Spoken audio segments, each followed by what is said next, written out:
Како се раѓа зборот? Што е небиднината? Дали поетот е еден алхемичар кој трага по каменот на мудроста? Почитувани, добре дојдовте во уште една епизода на Сенките на книгата. Оваа емисија е во соработка со Градската библиотека Борка Тарлевски Прилеп.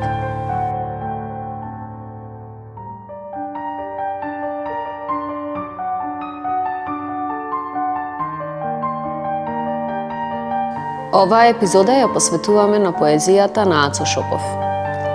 Поет кој припаѓа на првата повоена генерација на македонски писатели. Ацо Шопов пишува за раѓањето на зборот глушт на глушт, камен врз камен. Зборот е мост помеѓу земното и боженственото. Каменот е символ за тој мост, но може да се интерпретира и како единство на две спротивности – невиноста и искуството, тагата и среќата.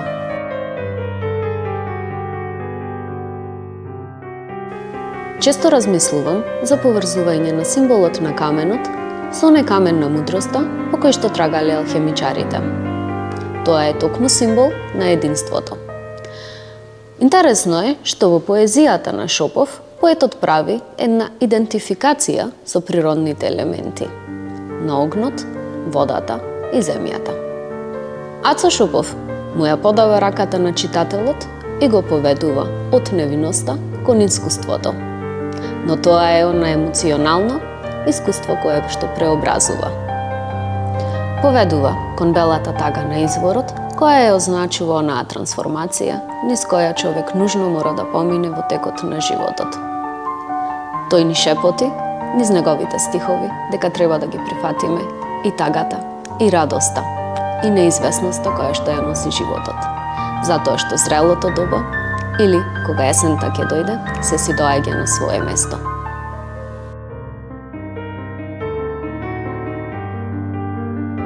Неговите стихови повикуваат на соочување со внатрешниот конфликт и негово прифаќање како дел од битието. Во неговата поезија се забележува и арс поетика.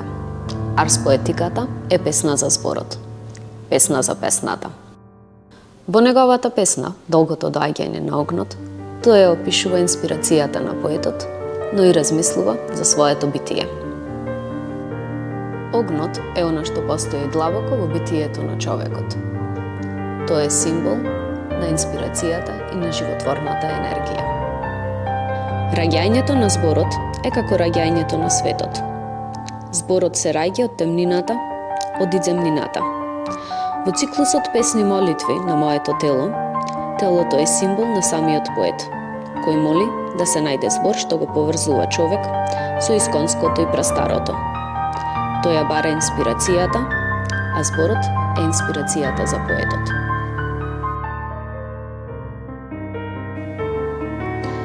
Небиднината е онаа сила која ги поврзува спротивностите.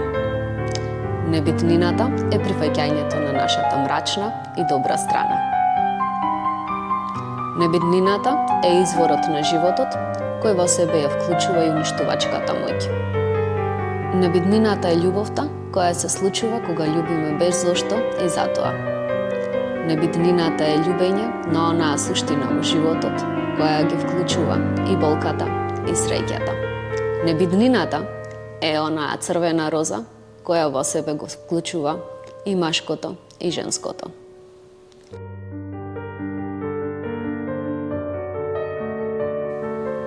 Шопов низ секој стих не води низ колективната меморија.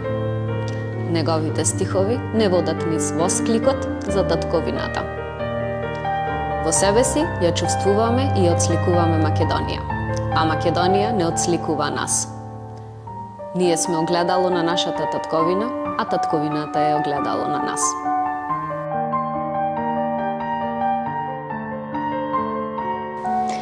Денес разговараме со прилепската писателка Тања Димевска.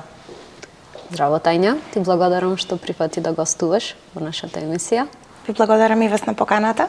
Мило ми е што сум тука и секој чест на потегот да по полека, но сигурно да се формираат прилепските автори, па и општо македонските, затоа што за жал до сега не сум имала можност од наши локални медиуми да имам информации за нашите писатели. Ти благодарам. Имаш напишано 5 книги. Така, да. Првата збирка на проза и поезија, на прозни текстови на поезија, некои прошарани стихови кои што не идат по порачка. Првата книга е издадена на мој 12 години со поттик на мојата наставничка по македонски јазик, морам да ја спомнам, Јулијана Талеска. Тоа што ме поттикна беше еден конкурс на Друштво на аматери писатели на Дата песна поет Битола. Има ја пуштено како јавен повик, оглас во училиштето за издавање на збирки. Мојата наставничка веруваше во мене во тој период најмногу од сите, дури повеќе од моите родители, можам да слободно да го кажам, затоа што не беа ни свесни колкав талент се криело. А таа ме гледаше преку писмените, преку стиховите, преку настаните, преку настани кои што беа организирани од училиштето. Ми даде предлог да се напишам во еден документ, да испечатам, да испратам по мејл, по пошта во тогашно време. И ете, мојата книга беше прифатена од страна на Друштвото за издавање и тоа ми даде поголем поттик да настани второ дело, трето дело, четврто, па по едно малку поголемо созревање и петто дело, што го сметам за еден многу поинаков скок за разлика од првата до последната книга. Зашто станува збор во твоите книги? Сите книги имаат по некои кратки цртици, би рекла јас, неколку различни прозни текстови и како што спомнав прошарано неколку стихови, затоа што апсолутно обожавам кога велам поезијата не иди по порачка. И таа е баш таа чиста емоција што не трпи никакви промени од после. Конкретно ме инспирираат некои емоции, а не настани.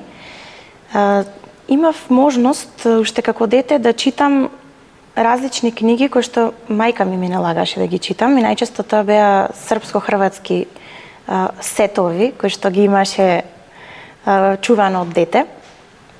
Ме поттекнуваше тоа што таа победувала на литературни читања, па имала како награда книги.